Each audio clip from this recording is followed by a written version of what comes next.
Of collusion between his team and the Russians as fake news today. But tech companies were in the hot seat on Capitol Hill this afternoon as lawmakers look for answers. Facebook says 126 million Americans may have seen divisive fake content from Russia on their accounts. Google and Twitter have also said Russians use their services to spread messages. Well, I spoke earlier to Karen Bass, Democratic Congresswoman from California, about the wider question of Russia's meddling in the 2016 election and the investigation by Special Counsel Mueller. Congresswoman Karen Bass, in the aftermath of those Mueller indictments, the president says there is no collusion. Would you accept that so far there's no evidence of criminal links between the Trump campaign and the Russian government? Oh, no, I mean, I don't think that we know that at all.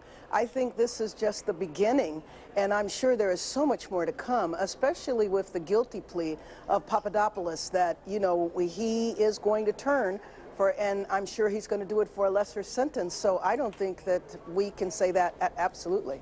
Right, but so far all we know is that someone minor in the campaign has pleaded guilty to lying. But do you worry that in the search for links between Russia and the Trump campaign, we're overlooking the even bigger issue, which is how do we stop Russia from interfering in our elections again? Oh, you are absolutely correct. I mean, we have elections coming up in the next few weeks. You know, there's several governor races, key races around the country. So this opens up such a huge can of worms. And I do think that we have to pay attention to what happened in the past in order to learn how to prevent this from happening again in the future.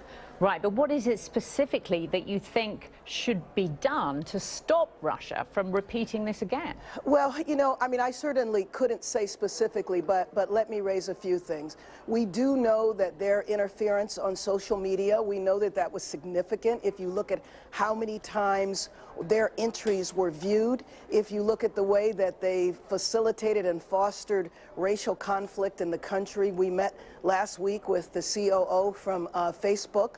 So I think there were a variety of things that were done, and I think we have to examine all of that. And I'm glad that these social media companies are here on the Hill and seem very willing to cooperate and prevent this from happening again, at least on their part. But there are several other ways that we have to look at it. Right, but just turning to Facebook, who have said that maybe 126 million users were exposed to fake Russian content. How do you think they should balance freedom of speech with policing that? Well, I mean, I think that they are very well aware that they do have to police it. I mean, just take hate speech, for example. You know, you don't let that run rampant, especially if you see it contributing to conflict within the United States. And I think that they had a rather flippant response before, but now recognize how serious this is. If that many people viewed, you know, those entries, and if you think that the election was just lost by a few, you know, 10, 20, 30,000 votes, it could be very significant, and I'm sure that those companies do not want to be put in a position where their business practices have led to terrible outcomes in our democracy or in other democracies around the world. I mean, this is just not a problem in the United States. We know that this is a problem around the world, so all of us who are concerned about democracy needs to be concerned about Russian interference. Do you get the sense that there is bipartisan agreement on the need for tech companies to crack down on Russian propaganda? Well, I can't say that there's bipartisan agreement because I know that my Republican colleagues are in a very bad position where I know that they have concerns, but they're put in a position